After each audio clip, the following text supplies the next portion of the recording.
हेडलाईन्सचे प्रायोजक आहे NBC bearings, लांब पळण्यासाठी। ठाकरे गटाचे नेते रवींद्र वायकरांच्या पक्षांतराच्या हालचाली वाढल्या। जोगेश्वरी जमीन गैरव्यवहार प्रकरणामध्ये वायकरांच्या प्रस्तावाचा पुनर्विचार करण्याची पालिकेची तयारी। मवियातील जागा अटक, मुंबईतील 2 जागांवर अडलं। उत्तर पश्चिम आणि दक्षिण मध्य मुंबईच्या जागेसाठी तिढा कायम। शरद पवार लोकसभेच्या 11 ते 12 जागा लढण्यावर ठाम।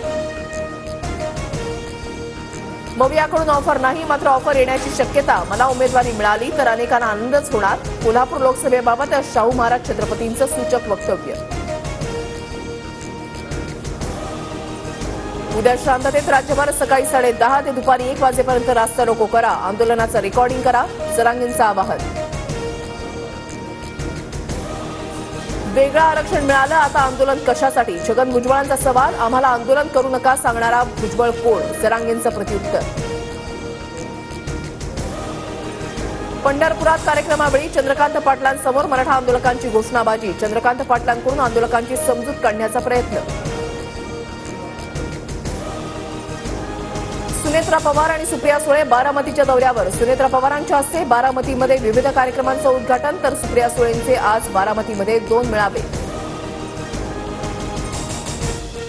भाजपा 34 जागांवर लढण्याच्या तयारीत, त्यात शिंदे गट आणि अजित पवार काही बोलू शकत नाहीत। दिल्लीचा निर्णय यांच्यासाठी अंतिम असतो, विजय वडेट्टीवारांची टीका।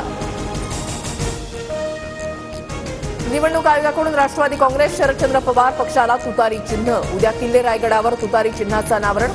शरद पवार लोकसभा निवडणुकीसाठी रणशिंग फुंकणार। शरद पवारांवर अन्याय करून चिन्ह काढून घेतलं, आम्ही शून्यातून पुन्हा काम सुरू करू। सुप्रिया सुळेंची प्रतिक्रिया, तर मी काय करू, तो त्यांचा अधिकार। अजित पवारांची चिन्ह अनावरणावर प्रतिक्रिया। नवीन चिन्ह लोकांपर्यंत न्यायला अडचण नाही, तर उत्सुकता। तुतारी चिन्हावर रोहित पवारांची प्रतिक्रिया। बारामतीमध्ये सुप्रिया सुळेच पुढच्या खासदार असतील, रोहित पवारांकडून विश्वास व्यक्त। माजी मुख्यमंत्री मनोहर जोशी यांचं वयाच्या 86व्या वर्षी निधन। हिंदूजा रुग्णालयात उपचार सुरू असताना प्राणज्योत मालवली। दुपारी 3 नंतर दादा स्मशानभूमीमध्ये अंत्यसंस्कार। बाळासाहेबांच्या विचाराचा कोहिनूर हिरा आम्ही गमावला। मनोहर जोशी शिस्तबद्ध, संयमी आणि अभ्यासू नेता। मुख्यमंत्री शिंदेंसह फडणवीस आणि अजित पवारांकडून जोशी सरांना श्रद्धांजली। मनोहर जोशींच्या निधनानंतर उद्धव ठाकरेंचे बुलडाण्यातील सर्व कार्यक्रम रद्द। ठाकरे मुंबईकडे निघणार। संजय राऊतांकडूनही मनोहर जोशींना श्रद्धांजली।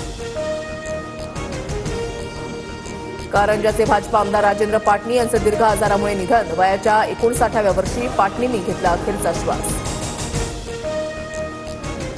पक्षानं आदेश दिल्यास भंडारा गोंदियातून लोकसभा लढणार, नाना पटोलेंचं विधान। तर 27 किंवा 28ला जागा अटप जाहीर करणार, नाना पटोलेंची माहिती। हिंमत असल्यास नारायण राणेंनी लोकसभेची निवडणूक लढवून दाखवावी। राणेंनी भाजपकडून उमेदवारी अर्ज भरावा, राजन साळवींचं आव्हान। पुणे विद्यापीठावर मनसेचा धडक मोर्चा। मराठी भाषा भवन आणि 10,000 विद्यार्थी क्षमतेच्या वसतिगृहांच्या निर्मितीसह विद्यार्थ्यांच्या विविध मागण्यांसाठी मनसे आक्रमक।